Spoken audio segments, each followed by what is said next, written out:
Ici, dans la question 1a, vu la définition d'une loi de probabilité, on a que la série entière converge pour t égale 1, ce qui nous assure que son rayon de convergence est supérieur ou égal à 1. Pour la suite de la question 1a, on peut déjà dire que l'intervalle ouvert moins à 1 est inclus dans l'ensemble de définition de la fonction gx, étant donné que la série entière a un rayon de convergence supérieur ou égal à 1.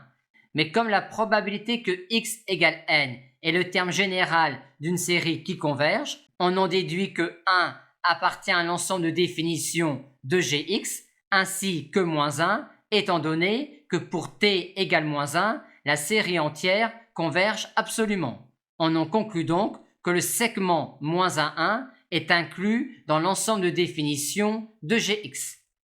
Étant donné que l'intervalle ouvert moins 1 est inclus dans l'intervalle ouvert moins rx et que l'on a justifié que la série entière converge absolument en t égale 1 et en t égale moins 1, on peut dire que la série entière converge absolument en tout réel t du segment moins 1, ce qui permet de dire, en vertu du théorème de transfert, que pour tout réel t du segment moins 1, la variable aléatoire t puissance x possède une espérance et qu'elle est égale à la valeur de gx en le réel t. Maintenant, pour la question 1b, on sait que la somme d'une série entière est de classe C l'infini sur moins grand R ouvert, grand R étant son rayon de convergence, et que l'on obtient alors les dérivées successives de la somme de la série entière sur moins grand R ouvert par dérivation terme à terme.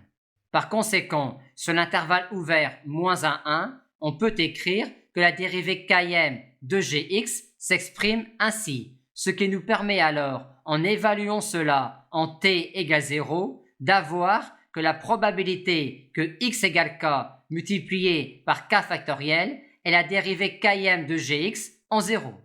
Dans la question 2a, x suit maintenant une loi de Poisson de paramètre lambda. Et la fonction gx est alors la somme de cette série entière-là. Or, étant donné que la série exponentielle, c'est-à-dire la série de termes général u puissance n sur n factoriel, converge pour tout complexe u, on en déduit ici que cette série-là converge pour tout réel t. Par conséquent, quand x suit une loi de Poisson de paramètre lambda, le domaine de définition de gx est R tout entier.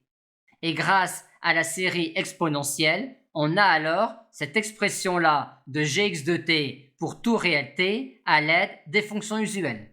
Maintenant, dans la question 2b, x, y sont des variables aléatoires indépendantes suivant toutes deux une loi de Poisson de paramètres respectifs lambda 1 et lambda 2. Et on nous demande alors de déterminer la loi de x plus y.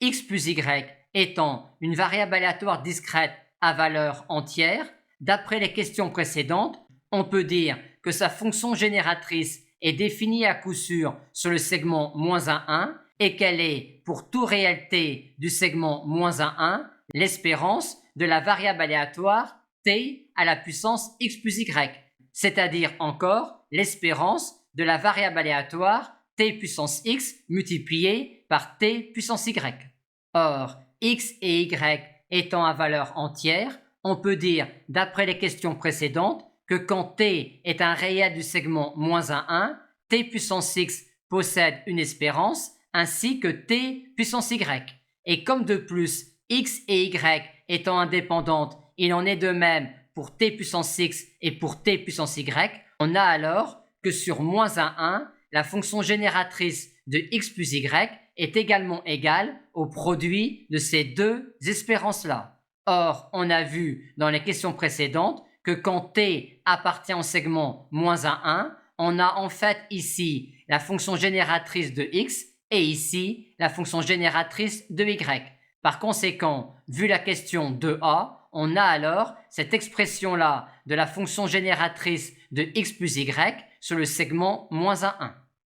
Or, d'après la question 1b, quand deux variables aléatoires discrètes à valeur entière ont même fonction génératrice sur un intervalle autour de 0, alors les deux variables aléatoires suivent la même loi. Or, ici, on vient de trouver que sur le segment -1, la fonction génératrice de x plus y est également la fonction génératrice d'une variable aléatoire qui suit une loi de Poisson de paramètres lambda 1 plus lambda 2. On en conclut donc que la loi de x plus y est une loi de Poisson de paramètres lambda 1 plus lambda 2.